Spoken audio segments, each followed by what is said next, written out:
The age of info insanity is upon us, and really weird claims are all the rage. Some have been saying Trump faked his coronavirus diagnosis because he's about to round up an imaginary satanic pedophilia cabal. Let's get into the conversation of President Donald Trump supposedly having coronavirus. Supposedly being the operative word there. Others are speculating that Joe Biden was wearing a wire in the debates. There it is. Biden's wearing a wire. It's actually just a crease in his shirt. And a popular meme among teens was the claim that Wayfair is shipping children in industrial-grade cabinets. I just have a lot of questions here. The main driver of info insanity is something called QAnon, which is where stories like these originate or are amplified. I have grown to fully trust Don, master of all masters. He is a genius, a 5D chess player, a man with a huge heart. Q is an unknown person who claims to be an intelligence insider, but obviously isn't. And Anons are the people who follow him and decode his vague posts. The main gist of QAnon is that elite, satanic pedophiles are everywhere, and they're coming to get your kids. More specifically, pedophiles are everywhere among liberals, celebrities, and the media. Meanwhile, Donald Trump is busy plotting to round them all up. Why is it that all these pedophiles were allowed to be untouched for years and years and years until President Trump was sworn in as president? The scale of QAnon isn't yet clear, but it's definitely big. It's reached the crucial "your mom has heard of it" stage. Q is the best thing that has ever happened to you. There are now 87 QAnon supporters who have run for Congress, and the first will be elected this November. I think it's something worth listening to and paying attention to. And Trump refuses to push back against QAnon because QAnon loves Trump. Well, I don't know much about the movement other than I understand they like me very much. QAnon is serious, and it merits our attention and our concern. We need to respond. It's tempting to just laugh all this off, but in this video, I'm going to show you why that is actually one of the worst things you can do. To understand QAnon, it helps to understand magic. I don't mean this kind, I mean the medieval stuff. Throughout history, people believed in spells and superstitions and, yeah, religions. Magical thinking is driven by spotting patterns and creating connections. A black cat crossed your path, then your daughter fell ill, presto, look out for black cats. This is how Anons are interpreting reality. They're thinking magically, they're seeing patterns and drawing connections. So there we have a connection between the Grateful Dead and the mystery schools of Egypt, ancient Egypt. One of the major reasons QAnon is on the rise right now is because when the world is scary and uncertain, we're drawn to magical thinking. We now have a major schism between two tribes, magical thinkers and evidence seekers. The rest of us, the evidence seekers, are still plenty irrational and magical, but we mostly defer to science and empiricism. We are two tribes making sense of the world in different ways and perceiving different realities. QAnon has an indifference or outright hostility towards reality that to us evidence seekers is shocking or baffling or hilarious or infuriating. What if I told you that those who were corrupting the world, poisoning our food, and igniting conflict were themselves about to be permanently eradicated from the earth? So how do we evidence seekers respond? Often with ridicule. So I dove deep into the rabbit hole to talk to 4 prominent QAnon researchers. Donald Trump is one of the most intelligent men probably in our lifetime, like top 5, believe it or not. I find it hard. We mock, we belittle, we dunk on them. It's fun, it's entertaining, it feels fantastic. Boring.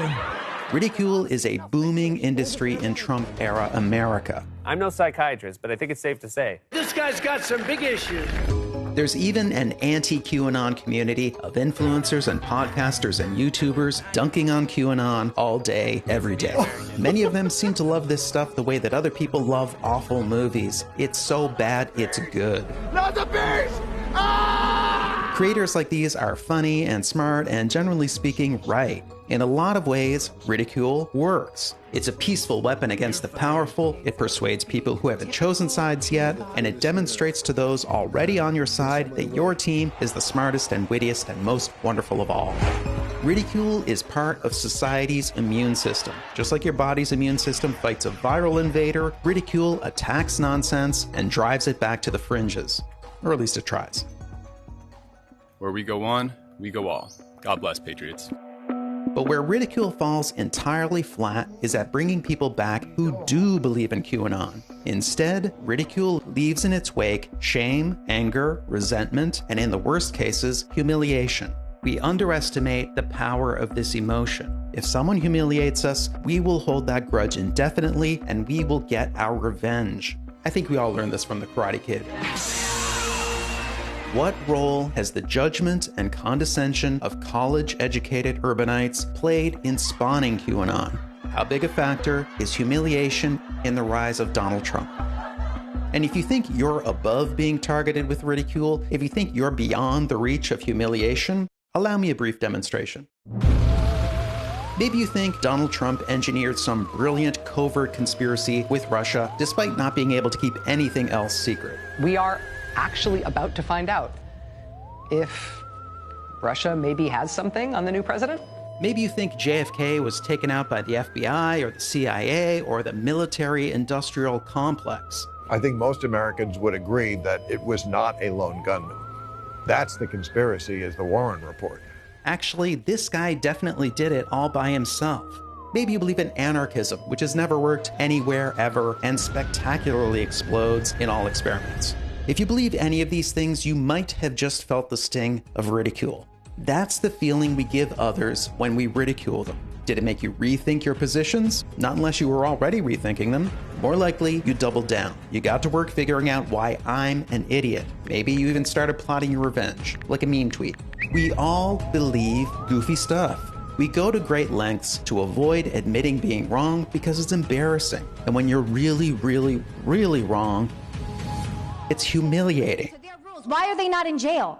Oh, is it because you're part of them? Are you part of the deep state? Your time has expired. The deep state is going down, and if any of you are in the deep state, you're going down with it. I'm finding that you are disrupting this meeting. The bad news is, regardless of what happens with this guy, QAnon is still going to be here. And while most platforms have cracked down on Q, Anons are clever at evading these measures. QAnon may very well grow and even get uglier in the years ahead. So if we can't dunk on fools, what do we do? What society as a whole does about QAnon is a complex question that has no definite answer. But what we as individuals do about Q in our personal lives is relatively simple. We don't panic and we don't lash out. We calm down and we slow down. Here are 3 things to do if someone you know gets into QAnon. These are based on the work of Mick West, who has been debunking conspiracy theories for 15 years. Stay connected. For almost everyone, it's not necessary to cut off a Q believer. If you do this, that's one less lifeline back to reality they have access to. That's one less voice that isn't simply cheering them on. Share information they may be lacking. When you see someone posting incorrect information, share links that show why it's incorrect. And simply ask questions about how these conspiratorial claims would work. Often when people delve a bit deeper, they can see for themselves when something is implausible. And finally, be patient. These beliefs are unlikely to suddenly vanish. It will seem like nothing is working when slow progress is actually being made. If you intervene, you need to be gentle, be kind, or be neutral. And if you can't do either, do nothing, because your attacks can make things worse. Believers in QAnon will benefit more from our interest and our respect than from our condemnation. Calling it stupid, calling the people who are involved in it stupid, and I've never known a good way to get people to do anything for me by calling them stupid. Instead of looking at QAnon followers as a force to be defeated, look at them as fellow, flawed humans you can positively influence. This isn't some contest you need to win. Anons are just people like us. They're not mentally ill, they're not beyond redemption. The most formidable adversary QAnon might ultimately face is QAnon.